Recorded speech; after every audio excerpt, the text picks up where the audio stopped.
وعلى أهل بيته الطيبين الطاهرين لا سيما بقية الله في الأرضين واللعن على أعدائهم أجمعين.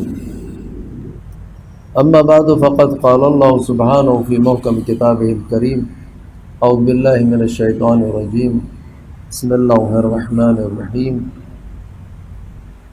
والله يعلم ما تسرون وما تعلنون والذين يدعون من دون الله لا يخلقون شيئا وهم يخلقون أموات غير أحياء وما يشعرون أيان يبعثون إلهكم إله واحد والذين لا يؤمنون بالآخرة قلوبهم منكرة وهم مستكبرون لا جرم أن الله يعلم ما يسرون وما يعلنون إنه لا يحب المستكبرين. سورہ مبارک نحل کی 18ویں آیت میں خداوند عالم نے اس نقطے کی طرف اشارہ کیا کہ ان تعدوا نعمت اللہ لا تحصوها، اگر آپ خداوند عالم کی نعمتوں کو گننا چاہیں، شمار کرنا چاہیں تو انہیں شمار نہیں کر سکتے، اور کیونکہ شمار نہیں کر سکتے اور ایک ایک کا شکریہ ادا نہیں کر سکتے تو نتیجہ یہ ہے کہ اب کیا کریں. انسان اس نقطے پہ نہ پہنچ سکے تو خداوند عالم کی طرف سے کوئی گنجائش ہے. کہتے ہیں ہاں، آخر میں یہ آیا ہے کہ خداوند عالم غفور ہے اور رحیم ہے، بہت بخشنے والا ہے. اگر کوئی میری نعمت سے فائدہ اٹھائے اور کسی بھی وجہ سے شکر ادا نہ کر سکے تو خداوند عالم جو ہے وہ بخشش کرنے والا ہے، معاف کرنے والا ہے، رحمت نازل کرنے والا ہے. ہم تو یعنی یہ نہیں کہہ سکتے کہ اپنے ادائے شکر کی بنیاد پر اس سے کچھ حاصل کر رہے ہیں. اس کی رحمت سے جو کچھ حاصل ہو، وہ فضل و کرم کرتا ہے تو ہمارا کام چلتا ہے. اور یہی ہم دعا کرتے ہیں. ائمہ علیہ السلام نے ہمیں یہی دعائیں سکھائی ہیں کہ ہم اس کی بارگاہ میں یہ دعا کرتے رہیں کہ ربنا، ہمارے جو اعمال ہیں ان اعمال پر ہماری جو ہے وہ جزا و سزا کا حساب نہ کرنا، اس لیے کہ ہمارے اعمال اس قابل نہیں ہیں کہ ہم کامیاب ہو سکیں، تیرا فضل و کرم ہی بچا سکتا ہے. اب یہ جو دعا ہے، یہ دعا کرنا، یہ خود خداوند عالم کے قانون میں شامل ہے کہ ادعونی استجب لکم، مجھ سے دعا مانگو میں قبول کرنے والا ہوں. اگر انسان کم از کم اس نقطے پہ آ جائے تو اس قانون کے اندر شامل ہو جائے گا خداوند عالم کے کہ وہ جسے جو دعا کرتا ہے اس کو بخشتا ہے، تو راستہ نکل آئے گا اس کے فضل و کرم سے. 19ویں آیت میں خداوند عالم فرماتا ہے واللہ یعلم ما تسرون وما تعلنون. خداوند عالم جانتا ہے کہ انسان کیا راز رکھتا ہے اور کیا سر عام بیان کرتا ہے، کیا اس کے راز ہیں چھپائے ہوئے اس نے، اور کیا چیزیں جو ہیں وہ آشکار ہیں. خداوند عالم یہ جانتا ہے. گزشتہ آیات میں یہ بات ہوئی کہ بت جو ہیں وہ جو خلق کرتا ہے اور جو خلق نہیں کرتا مساوی نہیں ہو سکتے. بت جنہیں تم خدا سمجھتے ہو وہ کسی شے کو خلق نہیں کر سکتے.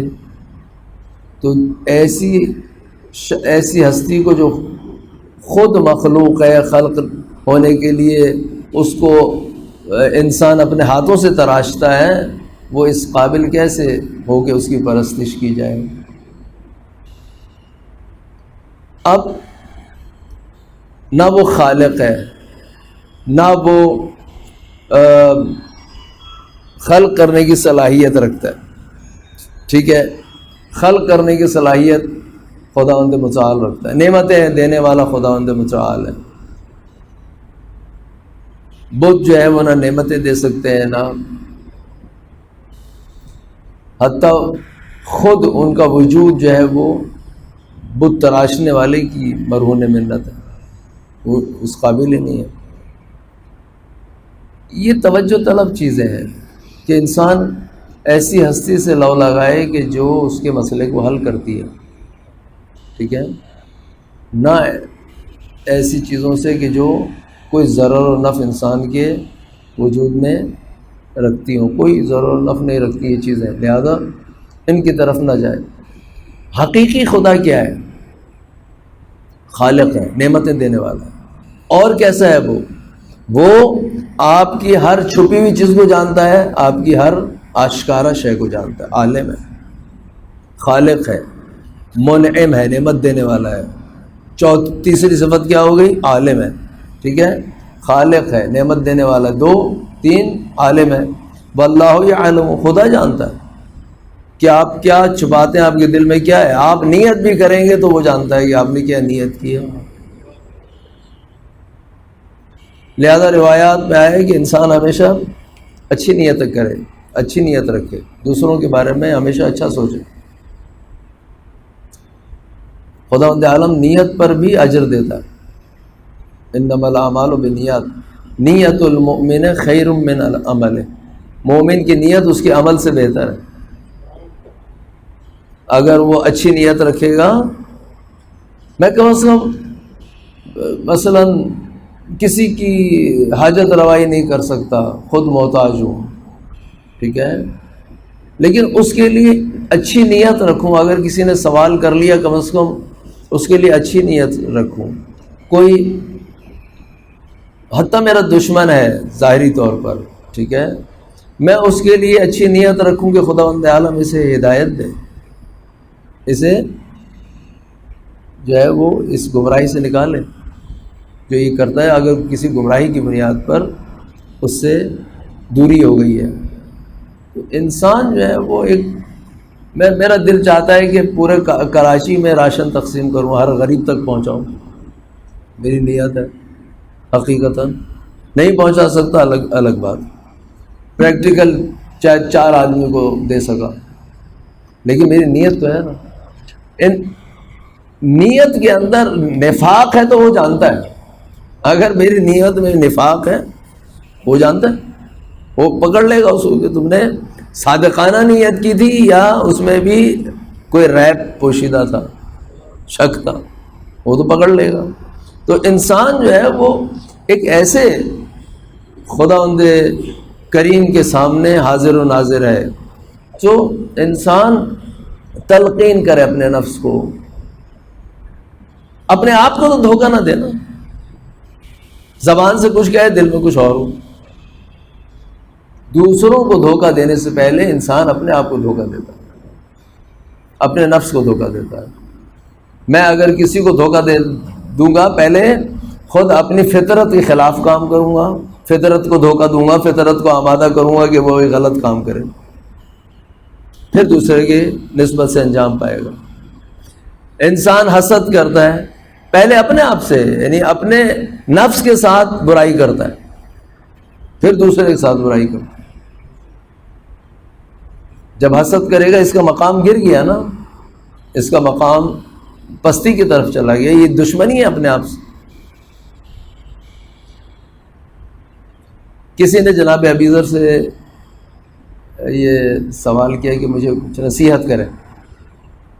جناب ابیذر نے بہت خوبصورت نصیحت کی، فرمایا کہ جسے تم سب سے زیادہ چاہتے ہو کم از کم اس کے خلاف بدی نہ کرو۔ ہاں، اس نہیں سمجھا، اس نے پھر سوال کیا، کہنا ہر انسان سب سے زیادہ اپنے نفس کو چاہتا ہے، اس کے ساتھ برائی نہ کرے۔ برائی سب سے پہلے اپنے نفس کے ساتھ کرتا ہے انسان، پھر دوسروں کے ساتھ کرتا ہے۔ میں اگر حسد کروں گا تو پہلے اپنے آپ کو جلاؤں گا، پھر دوسرے کو جلاؤں گا۔ میں تکبر کروں گا، اپنے آپ کو پہلے خراب کروں گا، پھر دوسرے کو۔ اسی طرح سے جتنی برائیاں نفسیاتی انسان کی طرف پلٹتی ہیں، انسان اپنے نیت کو شفاف کرے، اور یہیں سے شروع ہوتا ہے آہستہ آہستہ۔ منافقت جو ہے وہ نفس سے ہی شروع ہوتی ہے، ہر نفس کی نسبت سے۔ اگر اس کا ظاہر و باطن ایک ہو جائے تو یہ مومن ہے، شفاف، اس کے اندر اور باہر ایک جیسا۔ لیکن اندر کچھ ہے، باہر کچھ ہے، الفاظ میں ایک رنگ ہے، حقیقت میں ایک اور رنگ ہے. تو یہ اگرچہ کہ لا الہ الا اللہ محمد الرسول اللہ کہتا ہو، لیکن نفس میں نفاق رکھتا ہے، اور یہ آہستہ آہستہ اگر بڑھتا چلا جائے تو ایک ایسی جگہ پہنچ جاتا ہے کہ جہاں سے پلٹنا ممکن نہیں ہوتا. پھر وہ ہمیشہ ایسے ہی کرتا ہے، پھر ظاہر کچھ ہوتا ہے باطن کچھ، ظاہر کچھ ہوتا ہے باطن کچھ اور. شفاف رہنا چاہیے انسان کو. تو خداوند عالم جو ہے وہ رازوں کو بھی جانتا ہے، ہماری نیت کو بھی جانتا ہے، ٹھیک ہے، ہمارے ظاہر کو بھی جانتا ہے. ایک ایسے خدا کو خدا مانو جو تمام اسرار کو جانتا ہے. بت کیا جانتا ہے؟ غیر خدا کیا جانتا ہے؟ غیر خدا کے پاس کیا ہے؟ مگر وہ ہستیاں جن کو خداوند متعال نے ان کے مقام اور نسبت اور ان کے خدا کی ذات میں فنا ہو جانے کی بنیاد پر اپنے علم غیب سے عطا کیا. خداوند عالم عالم الغیب ہے، ولا یظہر علی غیبی احد، اپنے غیب پر کسی کو ٹھیک ہے آشنا نہیں کرتا. الا من ارتضی من رسول، مگر وہ شخص جس سے خدا راضی ہو اسے غیب کا علم بھی دیتا ہے. انبیاء اور اولیاء ائمہ علیہ السلام وہ ہستیاں ہیں کہ خدا ان سے راضی ہے اور وہ خدا سے راضی ہے. انہوں نے کبھی خدا کے مقابلے پر شکایت نہیں کی، ہمیشہ اظہار شکر و رضا کیا. کتنے مصائب آپ دیکھیں کربلا میں بقیہ ائمہ کے ساتھ، رسول گرامی کے ساتھ جو سختیاں پیش آئیں، کسی بھی مرحلے پر وہ حمد و ثنا ہی کرتے نظر آئے. مصیبت پڑی تب بھی حمد و ثنا ہے. الحمدللہ الذی علی ما ابلانا، حمد و ثنا ہے اس خدا کی جس نے ہم پر مصائب اور بلائیں اور ہم سے امتحان لیا. حمد ہے اس کی، ثنا ہے.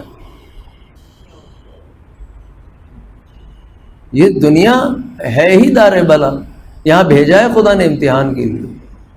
یہاں اس نے آسودہ زندگی گزارنے کے لیے، آسائش اور عیش و عشرت کے لیے نہیں بھیجا. یہ سختی کی جگہ ہے، یہ دار بلا ہے. اس دار بلا سے گزار کر اس نے ایک مقام سکون اور آسائش پہ لے جانا ہے، جو کہ یہاں سے گزرنے کا نتیجہ ہے. یہاں سے جیسا گزریں گے وہاں ویسی آسائش میسر آئی. اگر یہاں سے حالت نفاق میں جائیں گے تو وہاں پہ بھی وہی کیفیت ہوگی. یہاں سے حالت یقین اور شفافیت میں جائیں گے وہاں پہ بھی. کس قدر خوبصورت ہے یہ روایت کہ نیت المؤمن خیر من عمل، مومن کی نیت اس کے عمل سے بہتر ہے. ابھی اس نے عمل کیا ہی نہیں اور شاید نہ کر سکا، لیکن نیت کی ہے.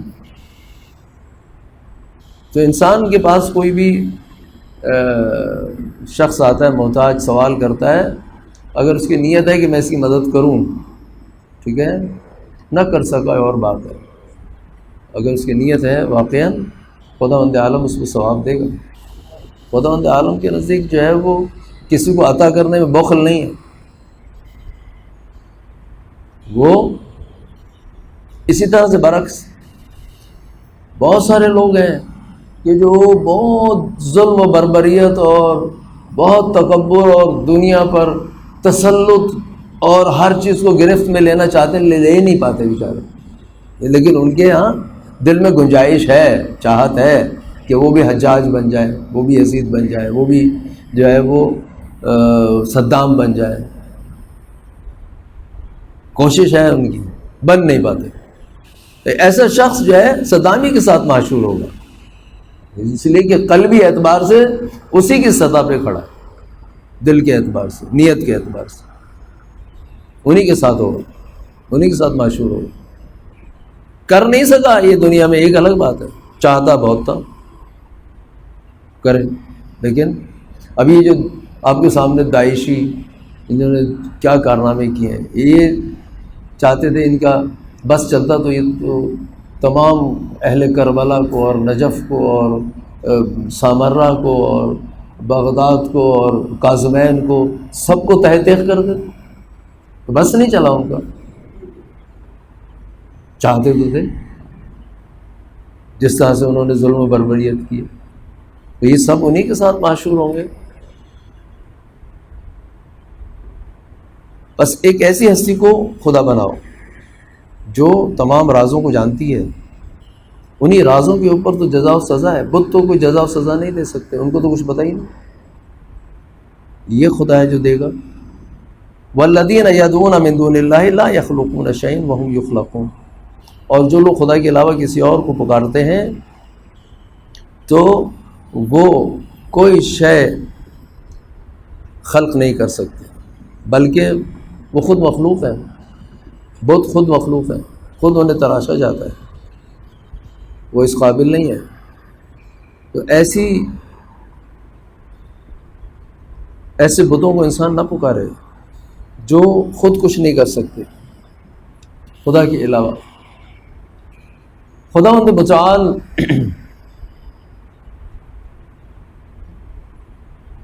کو پکارنے کا حکم ہے، اس سے دعا کریں، اس سے مدد مانگیں، وہ اس کائنات میں اصل ہے، وہ واجب الوجود ہے، تمام ممکنات کو اس نے وجود بھی دیا ہے، اور جو کچھ بھی عطا کیا ہے صفات یا جو کچھ بھی بقا کے لیے ضروری ہے وہ بھی اس نے عطا کیا ہے، ممکن کا کچھ بھی نہیں ہے، مخلوق کا کچھ بھی نہیں ہے، اپنا ذات بھی اس نے دی ہے، اس کی صفات بھی اس کی ہے، عطا کر دیا۔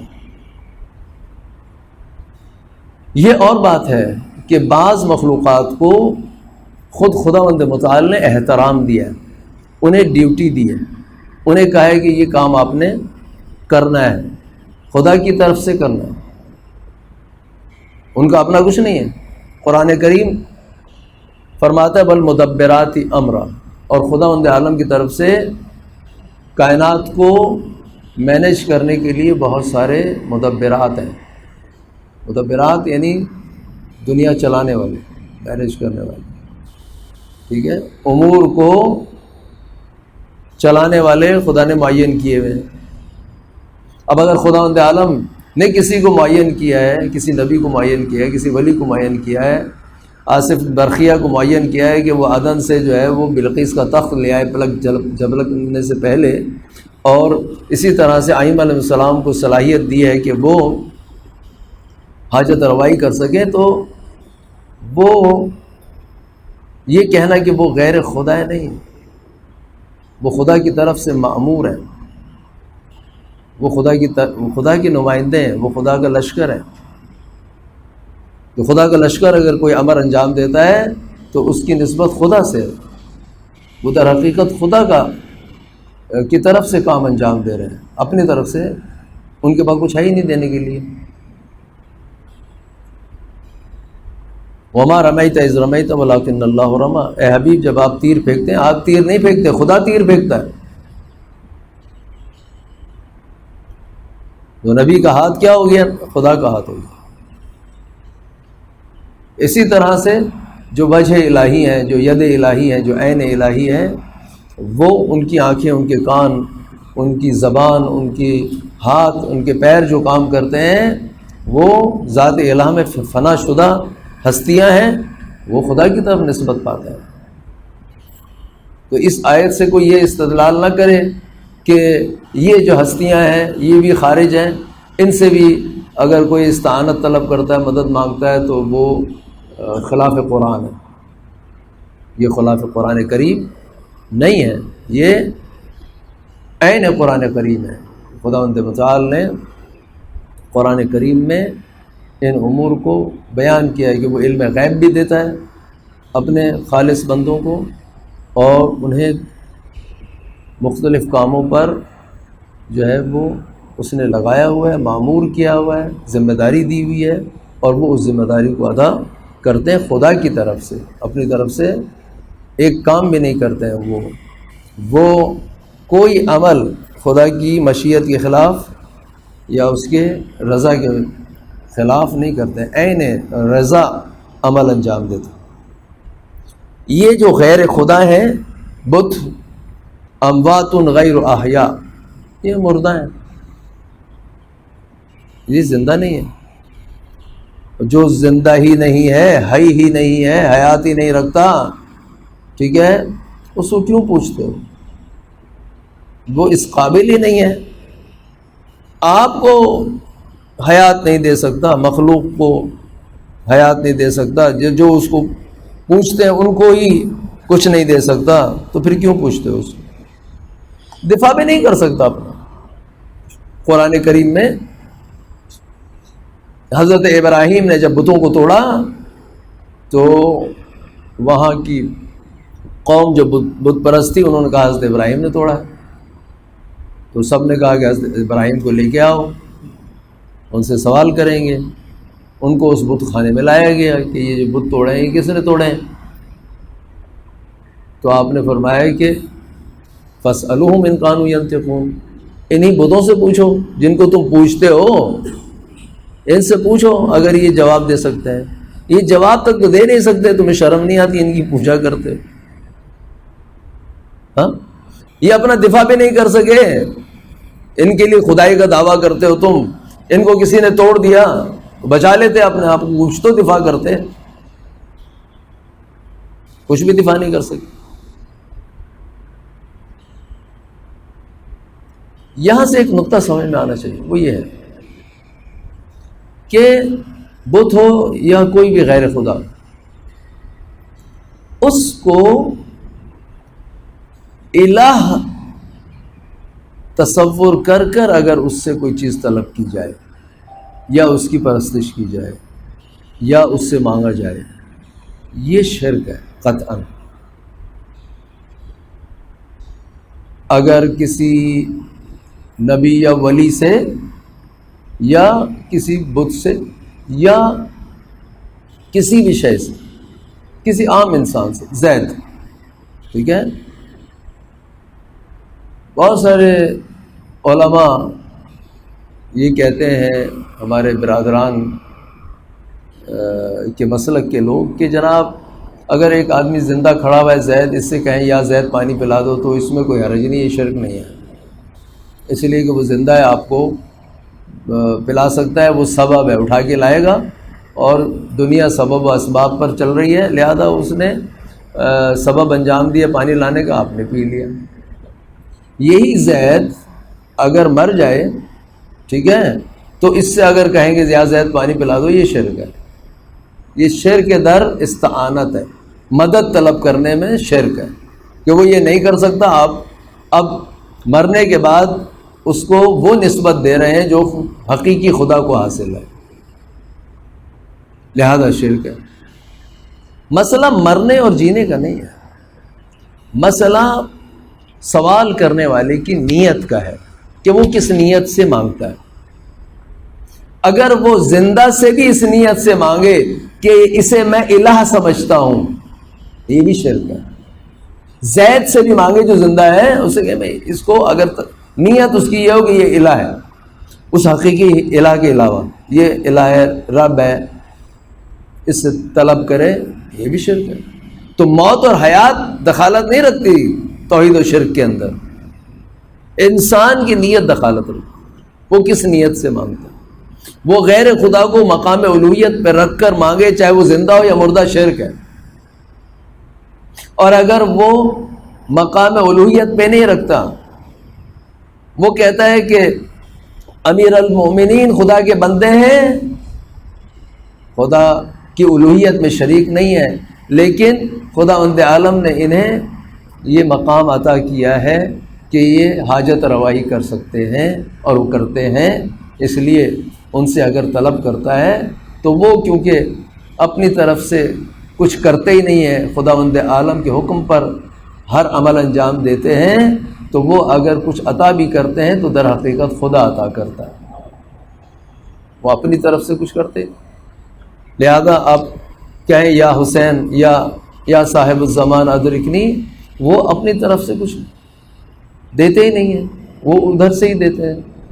لہذا آپ کہیں یا اللہ، آپ کہیں یا رسول اللہ، آپ کہیں یا علی، آپ کہیں یا حسین، آپ کہیں یا صاحب زمان، یہ ہمارے اعتبار سے سب ایک ہی مقام کی طرف پلٹتے ہیں، اور وہ جو ذاتی طور پر استعانت کرنے کا حقدار ہے وہ ذات الہ ہے، اس نے ہی ان کو یہ مقام دیا ہے۔ اگر وہ یہ مقام نہ دیتا تو یہ اس مقام پر آ ہی نہیں سکتے تھے، یہ کام کر ہی نہیں سکتے تھے، یہ اس کی عطا ہے۔ قرآن کریم میں حضرت عیسیٰ کی نسبت سے یہ بات آئی ہے کہ خداوند عالم نے انہیں یہ صلاحیت دی کہ انہوں نے پرندہ خلق کیا، پرندہ بنایا۔ حضرت عیسیٰ کو خلقت کی نسبت دی ہے کہ حضرت عیسیٰ خالق ہیں پرندے کے، خود بھی مخلوق ہیں، ان کی خالقیت بھی مخلوق الہی ہے، خدا نے یہ صلاحیت دی ہے، لیکن یہ صلاحیت ہے، اس کا انکار بھی صحیح نہیں ہے۔ بعض لوگ کیا کہتے ہیں کہ جناب یہ معجزہ ہے، حضرت عیسیٰ کی کیا، نبی کی کیا خصوصیت ہے؟ پھر کوئی بھی کر سکتا ہے، کر سکتا ہے، خدا کسی سے بھی کروائے، ابھی اس نے نبی سے کرایا اور انہی سے کرواتا ہے صاحبان کرامت سے، اور کسی سے نہیں کراتا۔ ہاں، جو تمہارے اولیاء ہیں ان سے کرا لو، کرا کے دیکھو کچھ کریں۔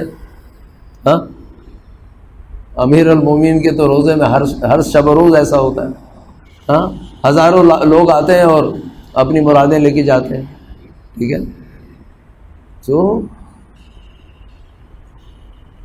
یہ ایک اہم نقطہ تھا جسے آپ کے سامنے بیان کیا ہے کہ ہو سکتا ہے کہ کچھ لوگ جو ہیں وہ ان سادہ عبارات سے فائدہ اٹھائیں، اور لوگوں یہی ایک روش ہے آج کل جو وہابیت ہے، اس کی روش یہی ہے کہ وہ 4 5 6 آیتیں آپ کے سامنے بیان کریں گے، اس کے معانی کو تلاش کرنے کی بجائے آخر میں کہیں گے بس اس کے خلاف کوئی کام کرے گا وہ شرک ہے۔ اللہ خالق کل شیء، خدا ہر شے کا خالق ہے، بس اگر آپ خلقت کی نسبت کسی اور کی طرف دیں گے تو یہ شرک ہے۔ تو بھائی قرآن کریم میں ہی حضرت عیسیٰ کی طرف جو خلقت کی نسبت دی گئی ہے، پہلے اسے تو حل کرو آ کر۔ قرآن کریم کتاب توحید ہے، یہ کتاب شرک ہے، کتاب توحید ہے، ٹھیک ہے۔ تو اس مسئلے کو سمجھو کہ یہ حضرت عیسیٰ کیسے خالق ہے۔ اگر اس مسئلے کو حل کر لیا آپ نے تو مشکل حل ہو جائے گی، یہاں پر بھی، اس آیت میں بھی، ٹھیک ہے۔ اور یہ ایسے سادہ الفاظ پر جمود کر جاتے ہیں، اور جس کی وجہ سے جو ہے وہ گمراہ ہو جاتے ہیں، حقیقت تک نہیں پہنچ پاتے۔ کس قدر کیا کہتے ہیں کرامات ہیں، معجزات ہیں جو صادر ہوئی ہیں، اور ان عظیم ہستیوں سے، اس کے باوجود اگر کوئی نہیں سمجھنا چاہتا تو زبردستی نہیں ہے۔ یہ دنیا جو ہے اختیار کی دنیا ہے، اختیار کے ساتھ آپ نے عمل انجام دینا ہے، اختیار کے ساتھ عقیدہ اختیار کرنا ہے، انتخاب کرنا ہے، ٹھیک ہے۔ آپ نہیں کرنا چاہتے، آپ ویسے ہی رہنا چاہتے ہیں، ٹھیک ہے، ویسے رہیں، ہمیں اس سے کیا ہے، لیکن راستہ کھلا ہوا ہے اور تحقیق جاری ہے، جو کرنا چاہتا ہے اس کے لیے۔ اموات غیر احیاء وما یشعرون ایان یبعثون، اور یہ بت شعور نہیں رکھتے کہ ان کو جو ہے وہ یہ جو ان کو پوجتے ہیں، بتوں کو جو پوجنے والے ہیں پجاری، انہیں کس دن اٹھایا جائے گا حساب کتاب کے لیے۔ ہمارا خدا کیسا ہے؟ ہمارا خدا ہر شے کو جانتا ہے، اسرار کو بھی جانتا ہے، اعلان کو بھی جانتا ہے، ٹھیک ہے، کب وہ اٹھائے گا اس کو بھی جانتا ہے، قیامت کب آئے گی یہ بھی جانتا ہے، صحیح ہے۔ یہ جنہیں تم خدا سمجھتے ہو، ان بیچاروں کو یہ تک نہیں پتہ کہ اگر ٹھیک ہے کوئی ان کو پوچھتا ہے تو اس کو کچھ جزا و سزا بھی ملے گی نہیں، کب اٹھایا جائے گا ان کو نہیں پتہ ہے۔ تو ایسے بتوں کو پوجنے کا کیا فائدہ ہے؟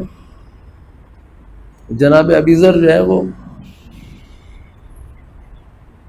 مسلمان جب ہوئے تو مکے میں انہوں نے دیکھا کہ بتوں پر آپ دیکھیں نا نظرات چڑھتے تھے۔ ایک شخص آیا ایک بت کے پاس، اس نے اس کے پاؤں میں جو ہے وہ بت کے دودھ کا پیالہ رکھا. ایک بلی آئی، اس نے دودھ بھی پی لیا، جاتے جاتے وہ بت کے اوپر جو ہے وہ پیشاب بھی کر گئی. حضرت ابوذر نے کہا کہ یہ کون سا خدا ہے، اس بیچارے کا دودھ بھی وہ بلی پی گئی اور جاتے جاتے جو ہے اضافہ بھی کر گئی. ٹھیک ہے، تو یہ اس قابل نہیں ہے کہ اس کو خدا مانا جائے. ایک اتنی شفاف سی بات ہے، لیکن اس کے باوجود جو ہے اس وقت بھی آپ دیکھیں کہ ایک بڑی تعداد میں دنیا میں لوگ جو ہیں وہ بت پرستی کر رہے ہیں اور کرتے ہیں، اتنی شفاف نشانیوں کے باوجود. خداوند عالم سے دعا ہے کہ ہمیں ہر طرح کے شرک سے محفوظ رہنے کی توفیق عطا فرمائے. وآخر دعوانا الحمد للہ رب العالمین.